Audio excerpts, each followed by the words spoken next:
9वां अध्याय भगीरथ चरित्र और गंगावतरण। श्री सुखदेव जी कहते हैं, परीक्षित, अंशुमान ने गंगा जी को लाने की कामना से बहुत वर्षों तक घोर तपस्या की, परंतु उन्हें सफलता नहीं मिली। समय आने पर उनकी मृत्यु हो गई। अंशुमान के पुत्र दिलीप ने भी वैसी ही तपस्या की, परंतु वे भी असफल ही रहे। समय पर उनकी भी मृत्यु हो गई। दिलीप के पुत्र थे भगीरथ। उन्होंने बहुत बड़ी तपस्या की। उनकी तपस्या से प्रसन्न होकर भगवती गंगा ने उन्हें दर्शन दिया और कहा कि मैं तुम्हें वर देने के लिए आई हूं। उनके ऐसा कहने पर राजा भगीरथ ने बड़ी नम्रता से अपना अभिप्राय प्रकट किया कि आप मर्त्यलोक में चलिए।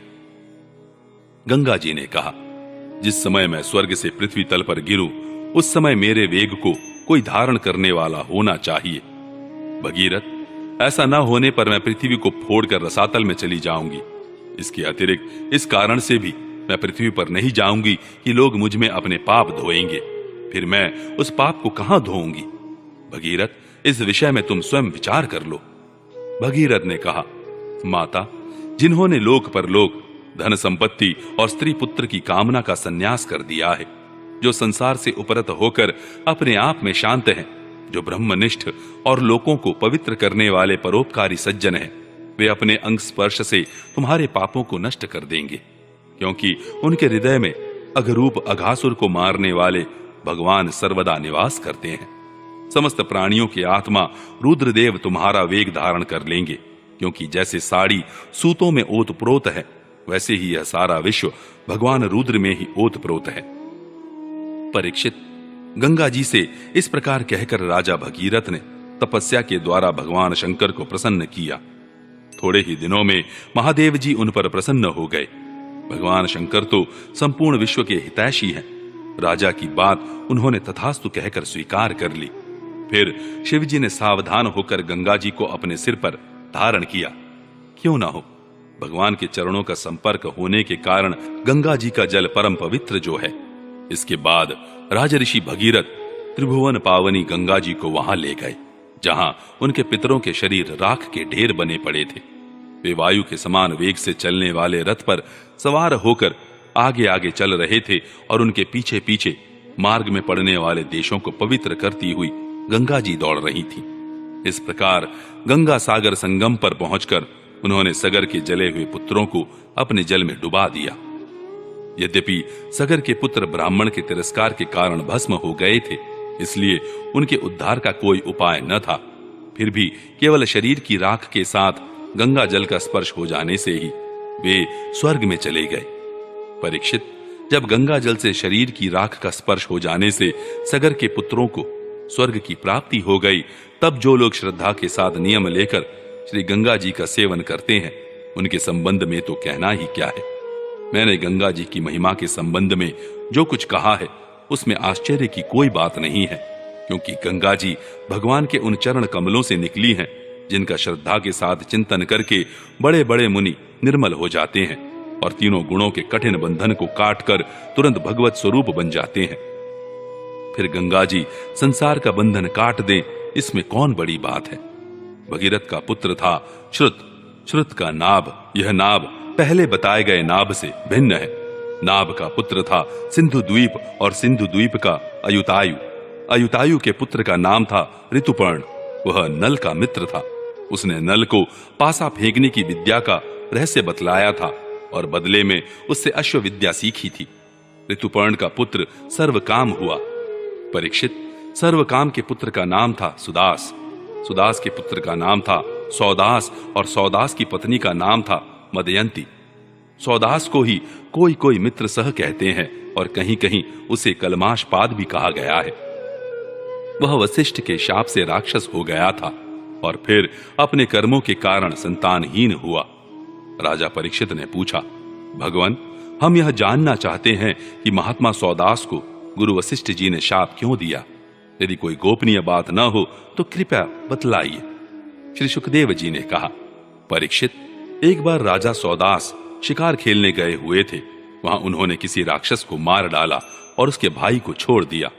उसने राजा के इस काम को अन्याय समझा और उनसे भाई की मृत्यु का बदला लेने के लिए वह रसोइये का रूप धारण करके उनके घर गया।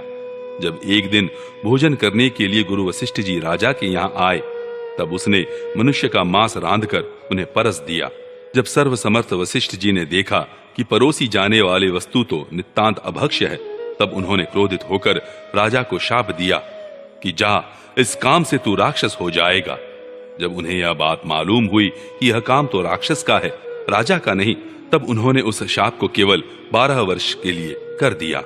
उस समय राजा सौदास भी अपनी अंजलि में जल लेकर गुरु वशिष्ठ को शाप देने के लिए उद्यत हुए, परंतु उनकी पत्नी मदयंती ने उन्हें ऐसा करने से रोक दिया। इस पर सौदास ने विचार किया कि दिशाएं, आकाश और पृथ्वी सब के सब तो जीवमय ही हैं, तब यह तीक्ष्ण जल कहां छोड़ूं। अंत में उन्होंने उस जल को अपने पैरों पर डाल लिया। उस जल से उनके पैर काले पड़ गए थे, इसलिए उनका नाम कलमाशपाद भी हुआ। अब वे राक्षस हो चुके थे। एक दिन राक्षस बने हुए राजा कलमाशपाद ने एक वनवासी ब्राह्मण दंपति को सहवास के समय देख लिया। कलमाशपाद को भूख तो लगी ही थी। उसने ब्राह्मण को पकड़ लिया। ब्राह्मण पत्नी की कामना अभी पूर्ण नहीं हुई थी। उसने कहा, राजन, आप राक्षस नहीं हैं, आप महारानी मदयंती के पति और इक्ष्वाकु वंश के वीर महारथी हैं। आपको ऐसा अधर्म नहीं करना चाहिए। मुझे संतान की कामना है और इस ब्राह्मण की भी कामनाएं अभी पूर्ण नहीं हुई हैं, इसलिए आप मुझे मेरा यह ब्राह्मण पति दे दीजिए। राजन, यह मनुष्य शरीर जीव को धर्म, अर्थ, काम और मोक्ष चारों पुरुषार्थों की प्राप्ति कराने वाला है, इसलिए वीर, इस शरीर को नष्ट कर देना सभी पुरुषार्थों की हत्या कही जाती है। फिर यह ब्राह्मण तो विद्वान है, तपस्या, शील और बड़े बड़े गुणों से संपन्न है। यह उन पुरुषोत्तम पर ब्रह्म की समस्त प्राणियों के आत्मा के रूप में आराधना करना चाहता है, जो समस्त पदार्थों में विद्यमान रहते हुए भी उनके पृथक पृथक गुणों से छिपे हुए हैं। राजन, आप शक्तिशाली हैं, आप धर्म का मर्म भलीभांति जानते हैं। जैसे पिता के हाथों पुत्र की मृत्यु उचित नहीं, वैसे ही आप जैसे श्रेष्ठ राज ऋषि के हाथों मेरे श्रेष्ठ ब्रह्म ऋषि पति का वध किसी प्रकार उचित नहीं है। आपका साधु समाज में बड़ा सम्मान है, भला आप मेरे परोपकारी, निरपराध, क्षोत्रिय एवं ब्रह्मवादी पति का वध कैसे ठीक समझ रहे हैं? ये तो गौ के समान निरीह हैं। फिर भी यदि आप इन्हें खा ही डालना चाहते हैं तो पहले मुझे खा डालिए, क्योंकि अपने पति के बिना मैं मुर्दे के समान हो जाऊंगी और एक क्षण भी जीवित न रह सकूंगी। ब्राह्मण पत्नी बड़ी ही करुणापूर्ण वाणी में इस प्रकार कहकर अनाथ की भांति रोने लगी, परंतु सौदास ने शाप से मोहित होने के कारण उसकी प्रार्थना पर कुछ भी ध्यान न दिया और वह उस ब्राह्मण को वैसे ही खा गया जैसे बाघ किसी पशु को खा जाए। जब ब्राह्मणी ने देखा कि राक्षस ने मेरे गर्भाधान के लिए उद्यत पति को खा लिया, तब उसे बड़ा शोक हुआ। सती ब्राह्मणी ने क्रोध करके राजा को शाप दे दिया, रे पापी, मैं अभी काम से पीड़ित हो रही थी, ऐसी अवस्था में तूने मेरे पति को खा डाला है, इसलिए मूर्ख, जब तू स्त्री से सहवास करना चाहेगा तभी तेरी मृत्यु हो जाएगी। यह बात मैं तुझे सुझाए देती हूं।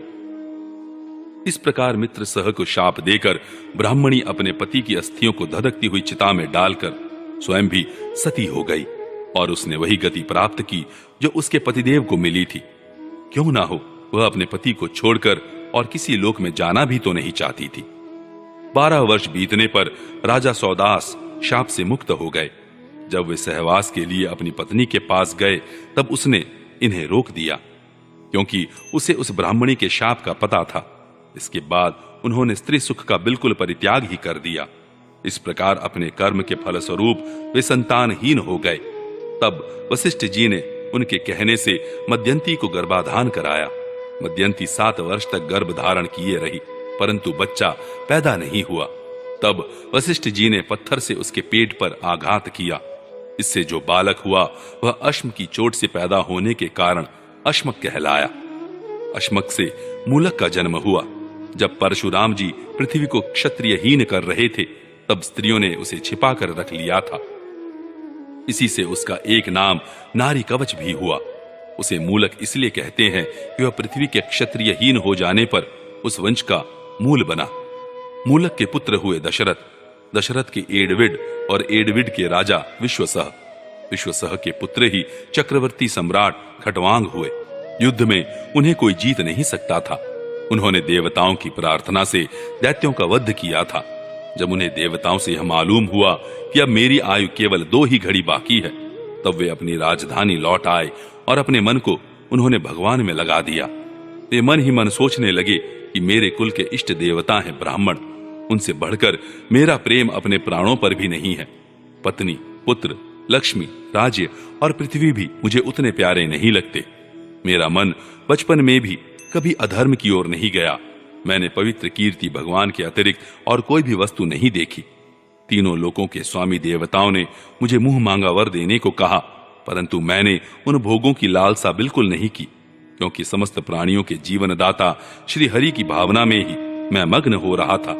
जिन देवताओं की इंद्रियां और मन विषयों में भटक रहे हैं, वे सत्व गुण प्रधान होने पर भी अपने हृदय में विराजमान सदा सर्वदा प्रियतम के रूप में रहने वाले अपने आत्म स्वरूप भगवान को नहीं जानते। फिर भला जो रजोगुणी और तमोगुणी है, वे तो जान ही कैसे सकते हैं। इसलिए अब इन विषयों में मैं नहीं रमता। ये तो माया के खेल हैं। आकाश में झूठ मूठ प्रतीत होने वाले गंधर्व नगरों से बढ़कर इनकी सत्ता नहीं है। ये तो अज्ञानवश चित्त पर चढ़ गए थे। संसार के सच्चे रचयिता भगवान की भावना में लीन होकर मैं विषयों को छोड़ रहा हूं और केवल उन्हीं की शरण ले रहा हूं।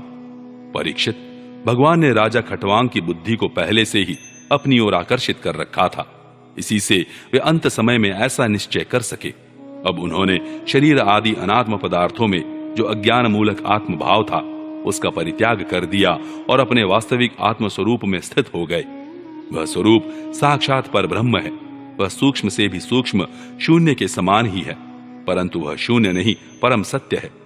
भक्तजन उसी वस्तु को भगवान वासुदेव इस नाम से वर्णन करते हैं।